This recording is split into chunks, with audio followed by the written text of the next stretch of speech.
A very good evening, doctor. My name is Reva, and I'm a psychology student as well. The 9/11 question was from my sister. But I'm not talking about 9/11. I have a separate question, and I'm having a sore throat, so I'll make the question quick before I run out of my voice. Well, I went to a Christian school, and there I'm surrounded by a very good number of narrow-minded people, and their narrow-minded people's beliefs are anything except for Christianity is devil worship. So according to them, everything is devil worship, and for them, Islam is as well as devil worship. But I don't see it that way, because if this is devil worship, it won't be the number one religion in the world. So clearly there's something in Islam that Christianity doesn't have, which is why it's such a achieving and a lot of people are in it. So my question is, I want to know what that something is.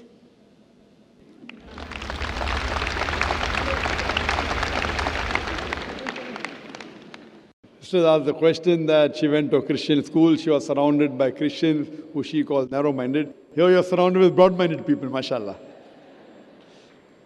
So she says that Christianity says everything besides Christianity is devil worship, but she says that Islam is the fastest growing religion, maximum followers.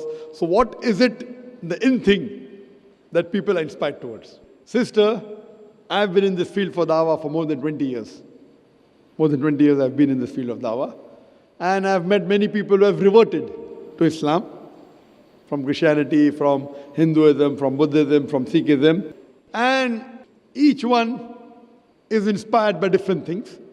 But the most common factor among the people who accept Islam in my survey is the belief in oneness of God. The other people theoretically say, Ek Ishwar, Ek Paramatma, but practically they don't follow it. Christianity says believe in one God, but they say Father, Holy Spirit, and the Son. They talk about one, but they practically believe in Trinity. So Islam is the only religion which speaks and practices Tawheed, monotheism. So this inspires a person about the one true God, unity. And unlike other religions where you can see that, God fighting among themselves, one God is taking the help of another God, and the devil can defeat the God. So all these things, a normal person thinks is illogical. How can God be defeated? How can God die? In some religions, God dies also. So if God dies, then who rules the world? So when you see all these things logically, people normally blindly follow. These blind beliefs are not there in Islam. Therefore, Quran says that, do you not understand? This is for men of understanding. Even in my talk I said that God Almighty made the heavens and the earth and made in colors and languages. Verily, it's a sign for those who understand. Quran is a book which convinces the logic. In spite the media today being against Islam, you can imagine the power that the amount of billions and trillions of dollars they are pumping against Islam to degrade it, yet it is the fastest growing religion. So that's a miracle. Allah says in the Quran, in Surah Imran chapter 3, verse 54, Makaru makarallah wallahu khairul makirin. They planned and plotted, Allah too planned. Allah is the best of planners. So in this way, the major factor is that Islam is the most logical religion. There may be certain things which they may feel, oh, it's bad, it's like that. But when they come close to it, like today, Islam is maligned. One thing is terrorism, second is that there are no women's rights. If there are no women's rights in Islam today, out of the Americans accepting Islam, 2/3 are women. So why are the American women accepting Islam? Out of the Europeans accepting Islam, 2/3 are women. If Islam is a religion which does not give rights to the women, then who's forcing the European and American women to accept Islam? Because they find the security. They have been and seen the world and lived, talking about liberalization and modernization. They realize the real spirit is then the religion of Islam. So when they really practice, some people may really get inspired, okay, because there's hijab, I want to accept Islam. Some people only hear the adhan and they accept Islam. So people have different things, but the main thing, the core factor is the Tawheed.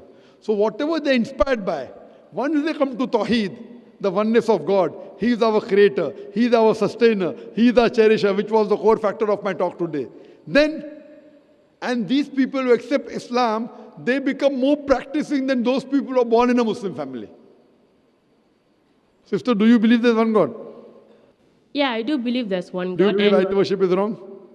Excuse me? Do you believe idol worship is wrong? Yes, Do you believe Prophet Muhammad is the messenger of God? I want to.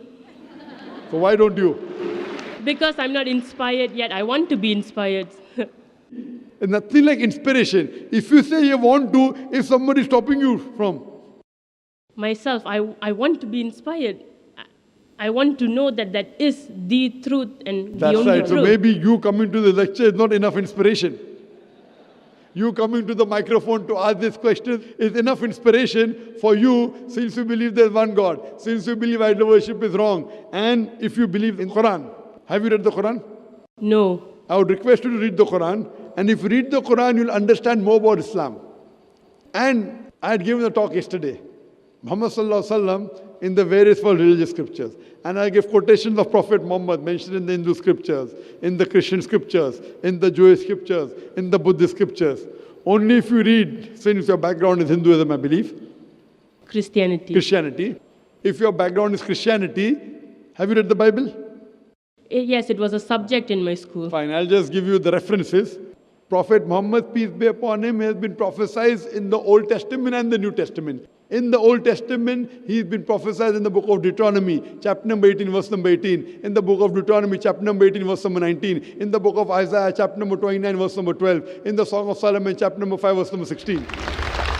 For details, you can refer to my video cassette.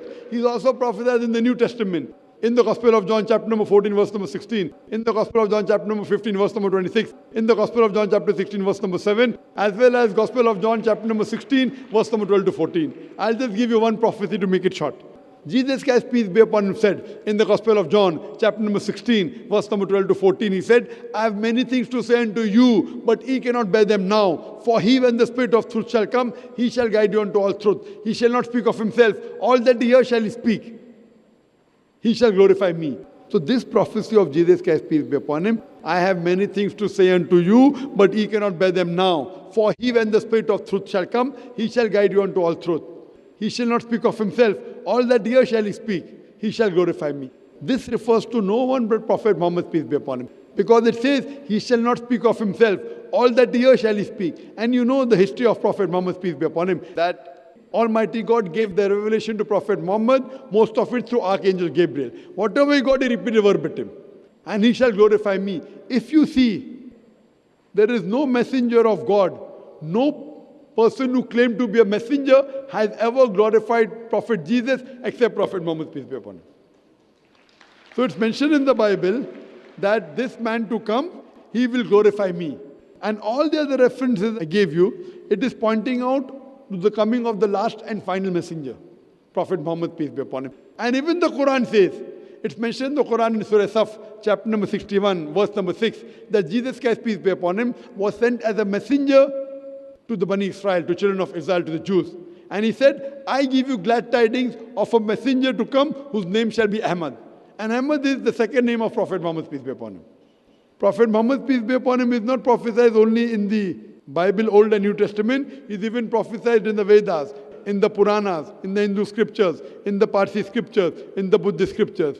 As I was saying earlier, that even though the scriptures have been changed, even if the scriptures have been manipulated, yet there are remnants in the verses of that scripture about the oneness of God, that's Tawheed, and about Prophet Muhammad being the last and final messenger. Now, Doctor, since that I've never actually read the Quran, may I humbly request that can I have a translated version of the Holy Quran? Sure, inshallah, I'd request my wife to hand over a translation of the Quran. She will inshallah hand over the translation. And I request you that please read the translation. And inshallah, if you have any question, you can either ask to a local Dawah organization, or you can ask to Islamic Information Services, or you can write to us, email, it's a global village. You can send the email to islam@irf.net. irf.net, it's the short form for the organization Islamic Research Foundation. And inshallah, we'll try our level best to clarify our doubts. Hope that answers the question. Thank you, Doctor. You're welcome.